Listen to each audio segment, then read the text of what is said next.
Pag namatay ka tapos magkakaroon ka ng panibagong buhay, anong buhay ang pipiliin? Same. I wouldn't prefer anything else. Kasi isang bagay ang sigurado ko, ito common denominator sa lahat ng mga matatanda. Mayaman, mahirap na mga matatanda. Basta matanda, they all have one thing in common. Regret.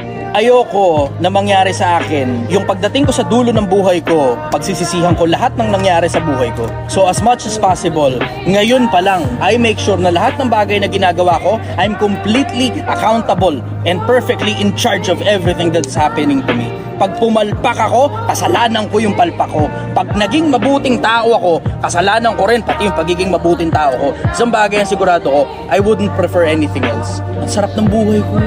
Ang sarap ng buhay ko. Masaya ako sa lahat ng meron ako at masaya ako sa lahat ng bagay na wala ako. And I wouldn't prefer anything else. Bakit masarap buhay mo? Kasi, life is good.